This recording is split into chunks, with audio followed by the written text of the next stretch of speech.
Welcome to the Relationship and Wellness Podcast with Nicola Beer. Nicola runs transformational breakthrough programs for individuals and couples and has several award-winning audio programs. She also runs a holistic life therapist certification program where you can get paid to guide clients to profound change and work from the comfort of your own home.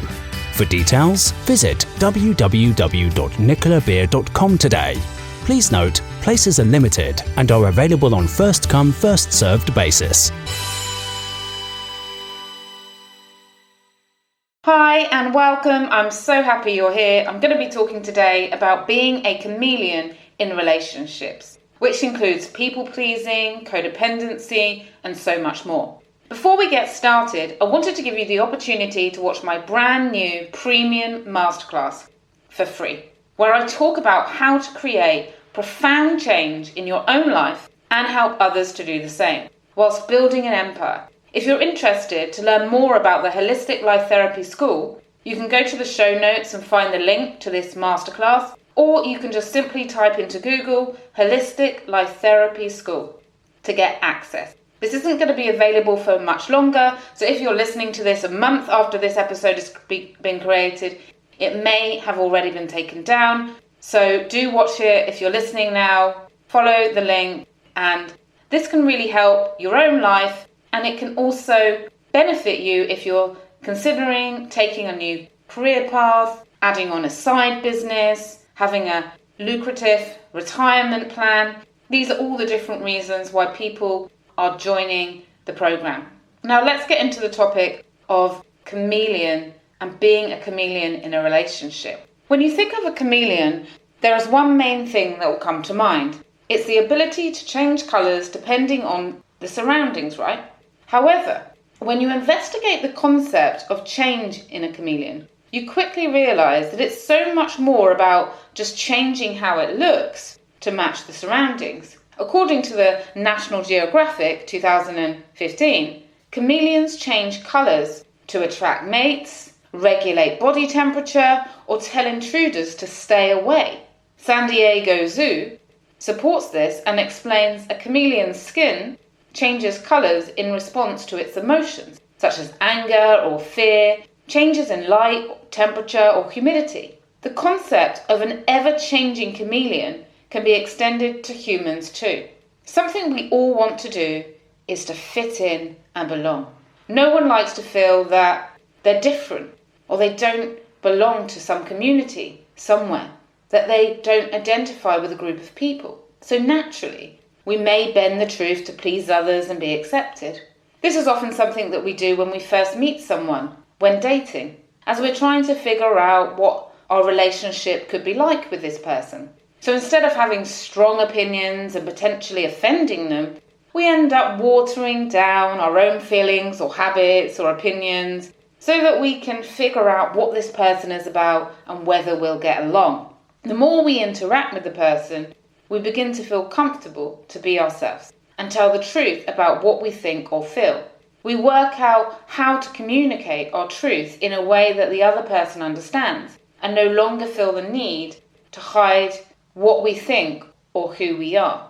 I remember when I first started working in recruitment over 20 years ago, I felt like for me to get clients to sign up with me, I would need to talk about their likes and dislikes to build rapport. However, over time, I realised that the more I was myself, the more natural and better the communication went.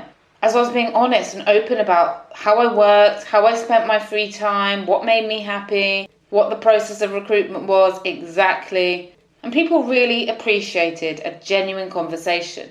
And if the salary was too low for the market, I would give them examples of what kind of skill set and experience they could get for their budget. I told them if they were asking too much or if they were low compared to the rest of the market. I told them what was exactly happening in the market. I was just to the point, and I began to become very successful because what made me different is that I just told people exactly what was happening, the truth. And it also made people more attracted to know that, well, with Nicola, I'm going to have a real conversation. And it helped me so much because I stopped wasting time on jobs that weren't fully approved, where they didn't have the budget, because they respected my honesty and they were honest to me and said, don't work on this, put a pause on this, and all of that really helped me. So I really believe that it pays to be yourself, and yet some people find it so hard. In fact, a large majority of people that book the personal breakthrough program with me are people pleasers. They've been pleasing other people all their life. They no longer know who they are and what they want in life or what they like. They set out to impress, to win love and affection, and in doing so lose touch with who they are, as they have not allowed themselves to be themselves. And I'll explain why that happens later. Can you think about a time where you may have said that you liked something and you had no clue what it was just to fit in? Perhaps twisted the truth about your skills to get a job. Or maybe you've agreed to enjoying a particular food or drink to avoid being the odd one out. These are classic examples of trying to fit in with those around you as you respond to how others talk and what you think they want to hear, just like a chameleon does. Growing up, of course, we've all copied our friends, their clothes, their words, their gestures, and whilst this is natural for children, as adults it's crucial to be true to ourselves. What a chameleon does is beneficial to them and has its purpose. However, for us humans, it's detrimental to healthy relationships in the long run. If you're constantly changing to match others, you will lose yourself, and most people become miserable after some time doing that. Why? Because their happiness is dependent on the other. They follow the other's life.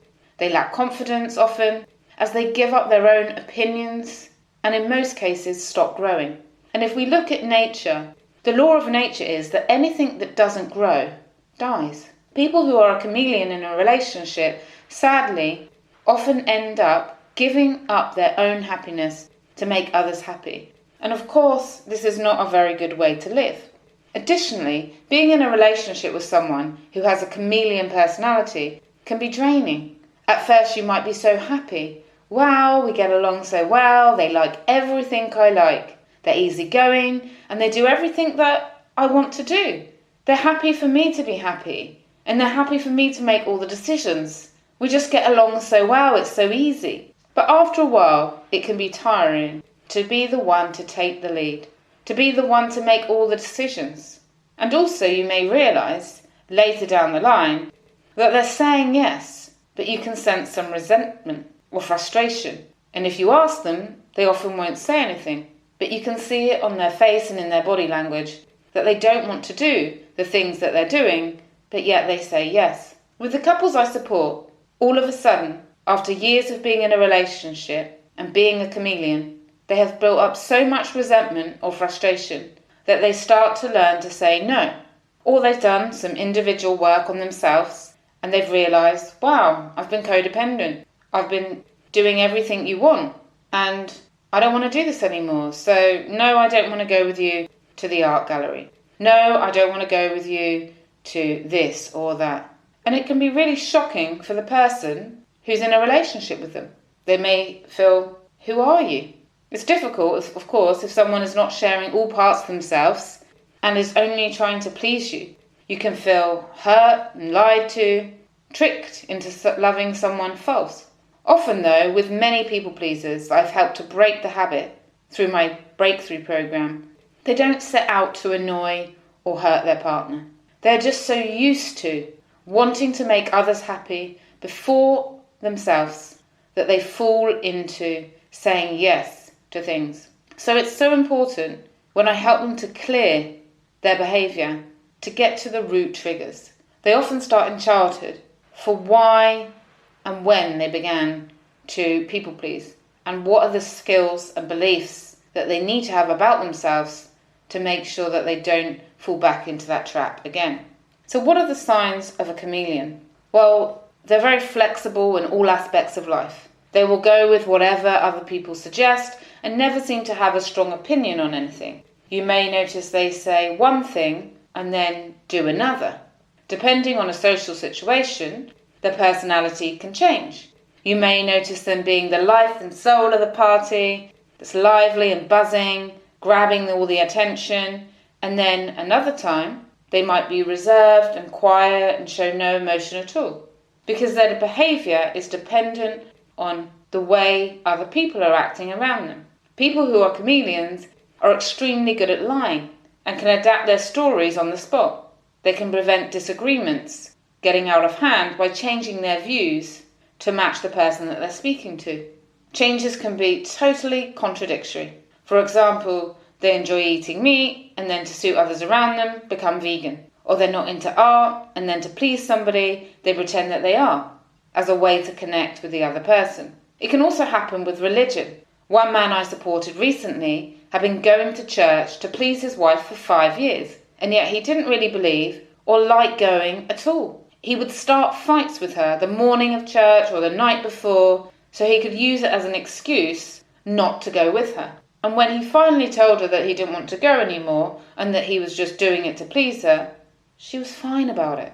And she told him to seek help for his people-pleasing, because she was tired and fed up of the arguments, and she was just confused about how he could keep up the pretense for so long.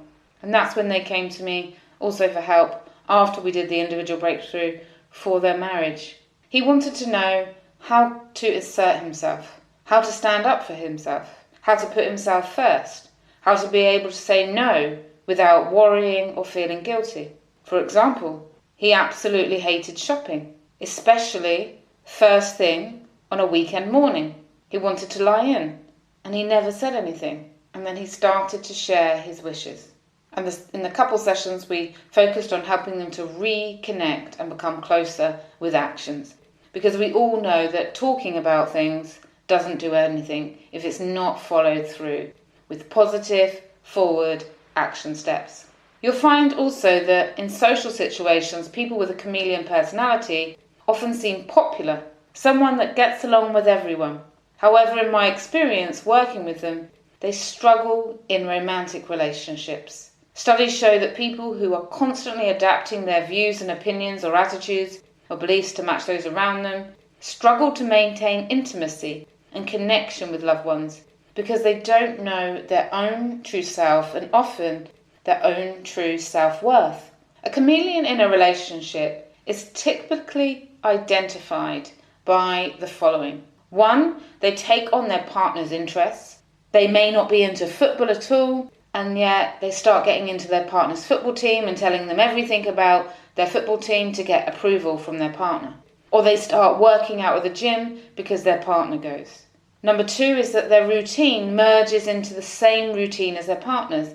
Even if it doesn't suit their schedule, they'll do anything to make it work.